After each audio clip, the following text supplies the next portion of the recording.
Okay, I'm back. Now I'm going to do the brownies. The cookies are in the oven cooking. I got the first 12 in there. I might can get a little bit out of 24 out of this, a little bit more. Now I'm about to prepare the brownies. Now the brownies, I got walnuts and a mallet to crunch the walnuts to crunch it in there. But first, how we start with this, again, the oven is already at 350. And this one, I use this baking pan because it's small. I make the brownies when I make the cookies because I don't do the oatmeal cookies. I might eat one in there, one if I make a whole lot, but I'm a brownie. I'm a chocolate person, so I like the brownies. The gooey brownies are just to die for. So what we do here, we're gonna first with this one in a we're gonna do in a smaller bowl the wet ingredients, which is gonna be the maple syrup. In this case, it asks for 3/4 cups of maple syrup. Here we go. Like I said, I like mine sweet. So we're gonna do, how much flour does it make? So I'll make sure I won't, okay. I'm gonna do a cup of maple syrup. I like mine sweet.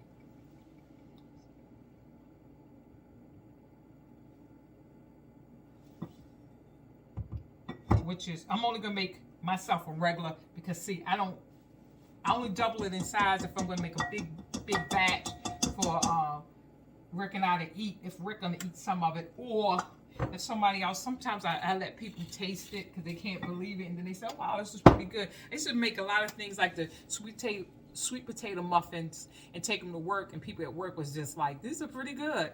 I haven't made I think sweet potato brownies, muffins, different things, but they use honey, and they didn't use milk or anything, but it was honey and olive oil, but they did use eggs. So that's why I don't make that. Okay, with that is I got a cup of maple syrup. Then we do a half a cup of unsweetened applesauce. Again, this is a half a cup. Just one of these. So only need one of these. So only use one of these. And then they have, it says 2 tablespoons almond butter, which I usually do use almond butter, but for some reason I just feel like cashew butter this time. So I'm gonna do 2 tablespoons of cashew and see how that would change the taste. I think I did that the last time. It was pretty good.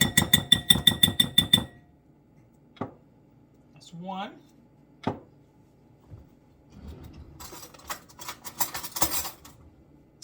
This is the brownies. So I used you can use almond butter. That's what it says. The recipe calls for almond butter, but I like cashew, so I'm gonna try the cashew butter. I think I did this the last time. It was pretty good. I like the cashews. I like almond butter too. It was good with the almond butter, but like I said, I tweaked the recipes to fit what I like and what Rick likes, so it won't be an issue. Then with that one, we put the flaxseed in there, and this one calls for 1 tablespoon of ground flaxseed too. Again, that's the egg.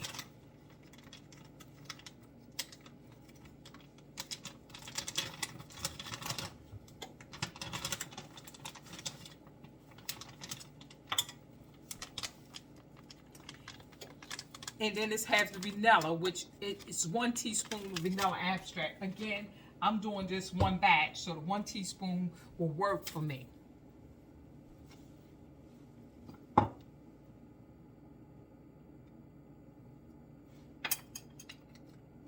And mix that together. And we're gonna let that sit while I prepare the dry ingredients. It says whisk to blend. I do have a whisker, but maybe I don't have it here. I have several of them at the lake house, and I thought it was one here, but apparently it isn't. No, so I have to remember to bring it because I think I have about a couple of them there. So I usually use a spoon anyway when I'm here. Blend it together, and then I set that aside. While I set that aside, I prepare the dry ingredients. And in the large bowl, this one asks for pastry flour. The pastry flour it asks for is whole wheat pastry flour, or I do the gluten-free pastry flour in this. And it asks for, I think, a half a cup. Yeah, half a cup of whole wheat pastry flour, because it's hard to find, so I went with the gluten. This is a half a cup. And then I have the walnuts. Now here's the walnuts, right? Here's a half a cup of walnuts. I have my mallet to crunch them up.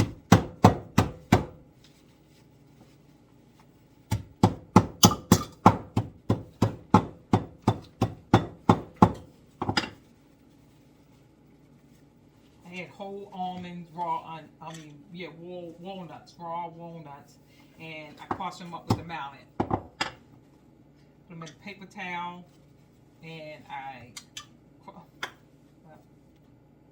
holding that.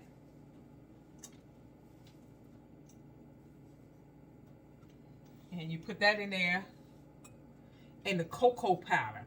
The cocoa powder I use, it asks for 1/3 of cocoa powder. This is this.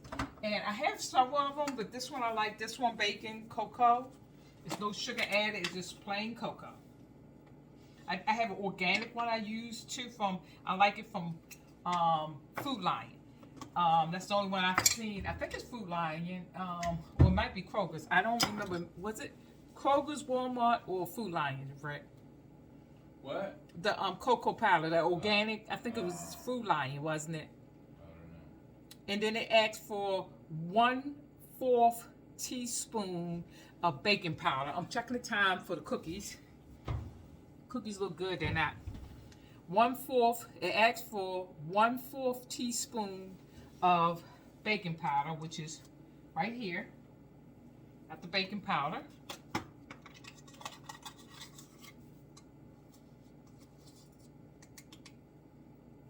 And 1/4 teaspoon of baking soda.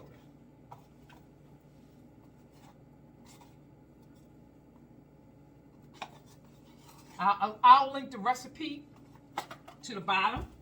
These brownies are to die for. If you're a chocolate lover, you will love these brownies. Then they said add dab some salt again. I'm gonna exclude that. Make sure the chocolate is.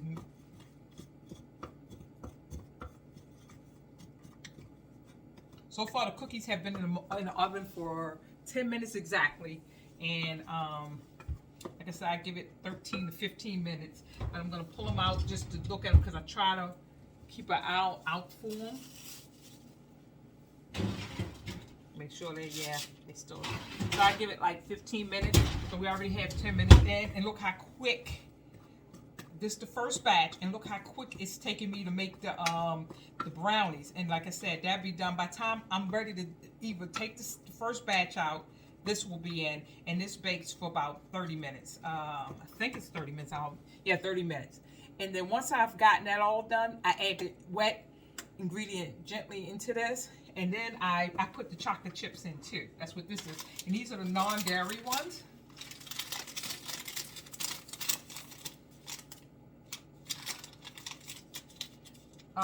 This is actually, the ingredients in these are unsweetened chocolate and cane sugar. That is it. That's all these have in it. I get these from Walmart. It's not with the regular chocolate chips. You have to get in the gluten-free and something of that. It's in the gluten-free aisle. It's a special aisle. It's not with the regular chocolate chips. But this all it has is free from gluten, wheat, peanut, tree nuts, and dairy. That's what it says right here. It's free from dairy. It's free from cotton, soy, egg, sesame, cellular fruit, leptin, mustard, fish, shellfish. This is what this is free from. That's why I like this. This is, like I said, it's just chocolate, unsweetened, and cane sugar. The first ingredient is unsweetened chocolate, and the second one is cane sugar, and that is it. 2 ingredients. You can't get no simple than that. Now I'm gonna pour just 2 ingredients. I mean, it's hard to find things that just have 2 ingredients, and that's what I like about those. So now what I'm gonna do is slowly pour the chocolate in there. You're gonna see how it mixed together, and it looks like. You can also make. Have I made the pineapple upside down cake? I have made a ginger apple upside down cake. That is delicious. Rick loved. Yeah, that's Kevin did too. Yeah, I made that for one of Rick's friends' birthday. It just don't last long. It doesn't because I make a small one, and they eat it down. I made a apple upside down ginger cake. I made a ginger cake before, but this is my favorite though. This is our all time favorite because I love. See, I pull most of these chocolates in there, so it gives that extra chocolate bite, and as it cools down, you have lumps, pieces of chocolate in there. This is how the mix looks so far. See?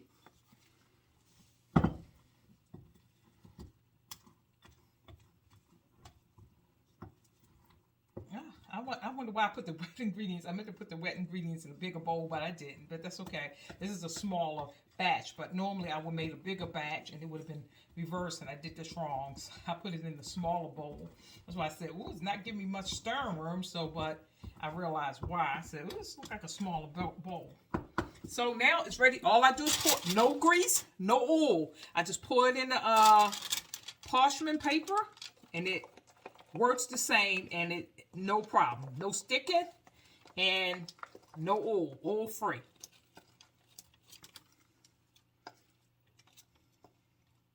Spread it out once I get it all in there. And I'll show you this, the finished product when I'm finished.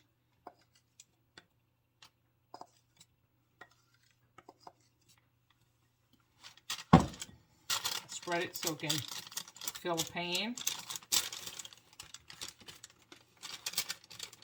Sometimes if I like it really chocolate, I put more chocolate chips in it. But this, since I'm really not in the mood to eat, I haven't been in the mood to bake the sweet because we've been eating those fig bars. And the ice cream's so delicious, ice cream, that I haven't really been baking.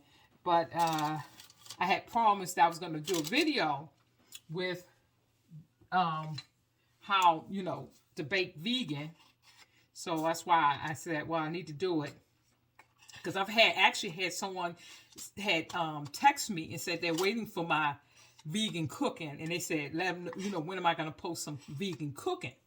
So that's why I post the video with me cooking that vegetable dinner, making the almond milk, and then the fajitas, and now the brownies. And I have another dish, this penne I made with the creamy sauce. I want to show you how I make the cream sauce.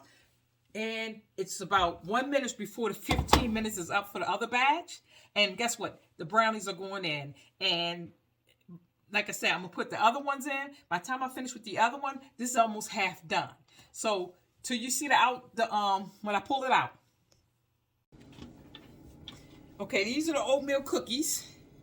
It was 12, and we down to 4. So Rick has eaten 8. He said they're pretty good. He liked these better with the whole oats in them. He said really good. As you can see, we have 4 left. We got 12 in the oven in the brownie, which I'll show you that when that comes out to put with these 4. So he's already down to 4 cookies. That's why I say it barely makes it through one night. Sometimes I make it 2, and if I make a whole lot, like 36 of them, it may make it 2.5. I don't think so, but I give them that benefit of the doubt. But it usually don't make it, when I do 36, don't make it past the second day. Only time it make it past the second day if I made them at the lake house, he accidentally left them there, and I have to bring them back down with me. That's the only how they make it down there. And look at him on his way over here, probably get another cookie. You want another cookie? You mean to tell him this is day 2? You just haven't changed your shirt. This is the day you saw before. You want a cookie? You want another cookie? That's okay, Eve. I'm Eve, because I'm tempting him. I don't think so. Anyway, stay tuned so you can see the brownie and the other batch of cookies come out. Okay, I got the second batch of cookies, and look, he down to 3. After we got off for film, he down. So we got the second, he got another cookie. So we down to 3. So now we get this 12. It made 24 cookies exactly. And the brownies have about 5 more minutes, 10 minutes, I say 10 more minutes on them. And like I said, this is the second batch. Look how easy they come off because of this paper, and I love it. We down to about 10 more minutes for the 10 to 15 more minutes on the brownie. And we on a second batch of cookies. See how quick it was to make this dessert. It didn't take a whole lot of time. And we'll be done. And when the brownies come out, I will show you. But here it is. We have now 15 cookies out of 24. He loves these cookies. I'm glad he loves them though, because I enjoy making it for him because he deserves it. Like I say, he works hard. Even today, even though we went ATV riding, which is in another video, he did, before we did that, he did a whole lot of work around the farm. He liked to put the pipes off the ground and bring in some table and to start the planting and dog food around the back and other things he did in the shed. So he works hard. So he deserved the cookies. So I'm glad he enjoyed it. So stay tuned till you see the brownies. Okay, this is how the brownie looks. See if I can get another thing. So I'm gonna put it on this wire. I put it on that wire to cool. So let me take it. This is why I love this paper. So how easy it is. Just pull it out. And this is how the brownie looks. Good. And I'm not going to cut it open right now. I like to let it cool. But it's really good. And Rick will wind up eating that too. But look how clean that pot is. I love using these, this. And it's easy. So I'll just pull it down. It comes right off. No grease, no oil, and no fat. Again, you're following. I'm not going to cut this brownie open, but trust me, it's good. It's gooey inside. See if I can cut a little piece. The edge is hot. I like to let it set. Look how moist that brownie is. See how moist that brownie is. That is a moist brownie. Again, you're watching T's Journey. I'm Tanya, and this is T's Journey. Don't forget to like, subscribe, make any comments below about what you just saw, and I will post the recipe of both in the description below. And I got this again from Forks Over Knives website. And don't forget to like, subscribe, hit that ring that bell notification, and make any comments. Until the next time,